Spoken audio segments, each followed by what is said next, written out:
Coordinated assaults.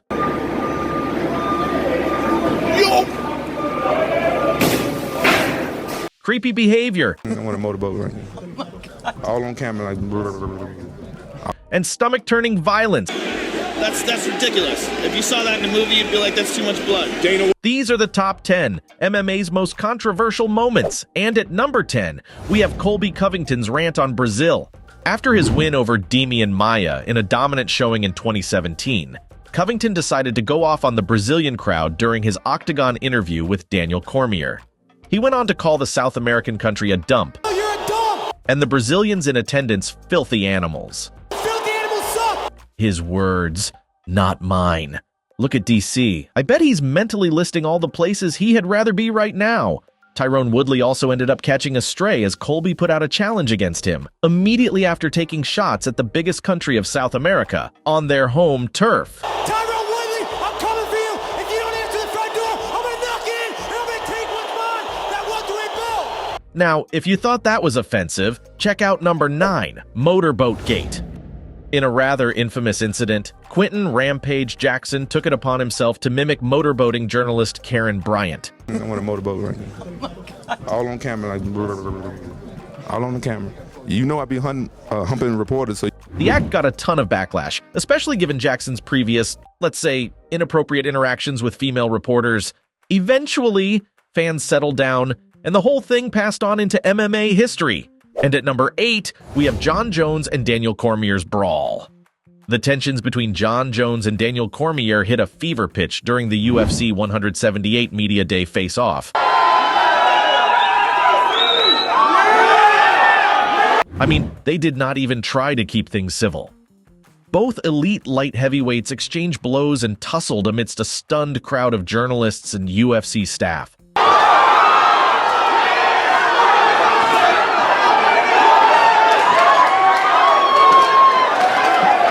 This unexpected showdown undoubtedly stands as one of the most surreal episodes in UFC's recent history.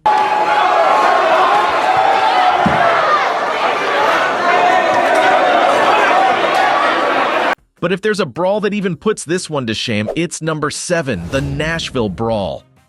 No one could have predicted that Jake Shields would wind up in yet another fight, only a few moments following his surprising victory over Dan Henderson at Strikeforce Nashville.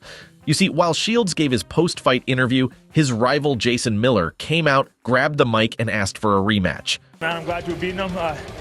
He beat the crap out of the worst I've ever been beat that first round. What's up? Where's my rematch, buddy? What came after was arguably the worst beating anyone's ever seen in MMA history, sanctioned or not.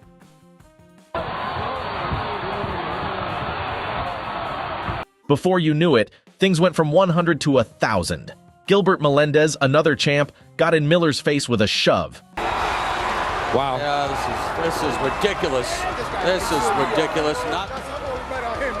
And of course, Nick Diaz could not resist joining the drama and threw a punch at Miller. What the? This is my only concern. Yeah. My God. Gentlemen, we're on national television. Gentlemen, we're in national television. All the fighters involved were fined, and Strikeforce CEO and President Scott Coker has to personally address the incident. In Strikeforce for that kind of behavior, and we're not going to condone and reward that type of behavior. So, next up at number 6, let's talk about Paul Daly's sucker punch. Remember Paul Daly? Early on, this guy was lighting up the welterweight scene. Everyone thought he was going places.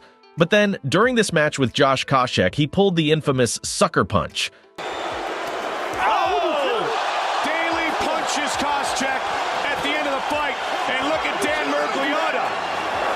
This was one of the lowest moments of the talented Daly's career. He was subsequently released by the UFC following the fight. But nothing in MMA history has been more disgraceful than number 5. Conor McGregor's bus attack. The McGregor-Khabib saga is honestly like an MMA soap opera.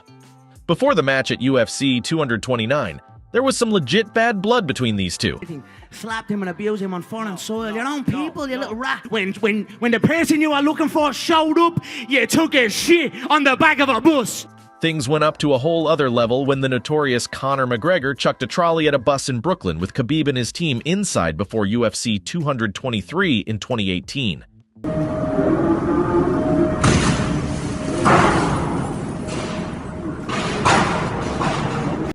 McGregor broke a glass window, injuring Michael Chiesa and others. This was so serious that the Irishman even got arrested. But things did not end there. At UFC 229, after an intense face-off in the octagon, Khabib got the win. But instead of the usual respectful nod to the opponent, it erupted into mayhem. Khabib, unable to contain his emotions, leapt out of the cage, targeting McGregor's crew. Meanwhile, inside the cage, Conor was tangling with Khabib's mates. Loving the video so far? Why don't you go ahead and smash that like button like McGregor smashed that window? Also, subscribe to the channel and ring the notification bell so you would not miss any of our future videos. Moving on to number 4, Dana White mocks Chris Cyborg. Uncle Dana went off on former women's featherweight champ Chris Cyborg during one of his many infamous rants. In what many folks saw as a low blow, Dana compared Cyborg to Wanderlei Silva in a dress during the MMA Awards. Who wants to dispute that she didn't look like Wanderlei?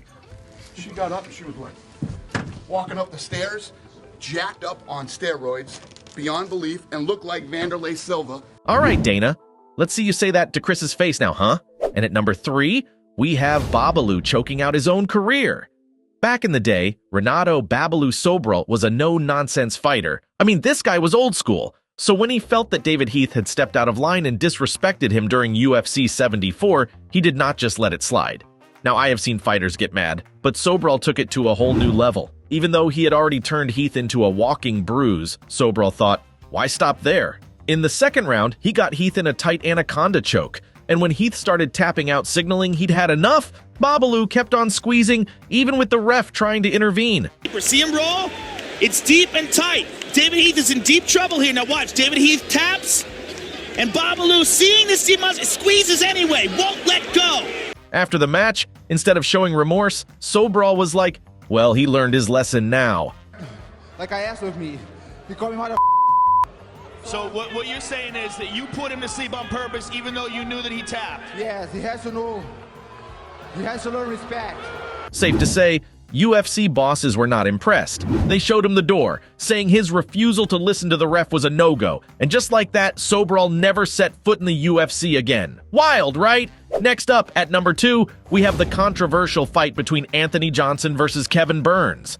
Back in 2008, Anthony Johnson squared off against Kevin Burns. And it seemed like Burns had a weird strategy. If he could not beat Johnson, he had just poke him in the eyes. Over and over again. I kid you not, Johnson got poked in the eyes 4 times during this fight. Time. Might have got poked in the eye there. Oh, quick! You don't have time to bring those hands up and literally just straight up in the air. He's using those push kicks well. Got caught in the eye, I guess, again. But he continues to stalk. And what's wilder? The referee and the athletic commission seemed to have forgotten the rule book that day. No points were taken from Burns, and no DQ either. In the third round, after yet another illegal eye poke, Johnson spirals to the mat. He's landing some nice shots. Oh my goodness! This fight, they're stopping the fight. It did not. It's the poke entirely. If you see the uppercut misses. It grazes him. He's reacting to that poke. Now everyone was expecting a DQ or at least a no contest. But guess what? Burns is handed the win because Johnson couldn't continue due to an eye injury. It's like rewarding someone for cheating. Johnson, understandably frustrated, ran to the athletic commission, hoping they had see sense and overturn the bizarre decision. But they decided to uphold Burns' win. I'm a little shocked. I thought you were going to win via disqualification. Give us your thoughts on it. Everybody stop booing Kevin, man. You know what I'm saying? This is a fight. As soon as he poked me, I couldn't see anything, and he caught me with that uppercut. I didn't even feel the uppercut. I don't even know if he hit me, but I felt how his finger went deep in my eye. Finally, at number 1, we have Michael Bisping versus Matt Hamill. Remember this face-off between Michael Bisping and Matt Hamill? It's gone down in UFC lore, not because of the epic action, but because of the sheer, wait, what factor at the end. Hamill, for most folks watching, seemed to have the upper hand. He was taking Bisping to school. So when the final bell rang, everyone was waiting for the obvious, right? Wrong. Bisping got handed a split decision victory. 29-28 for the winner by split decision, Michael the Count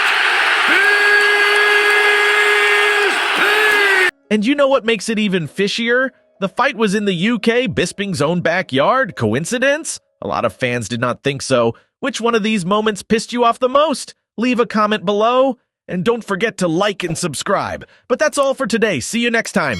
Till then, remember to protect yourself at all times.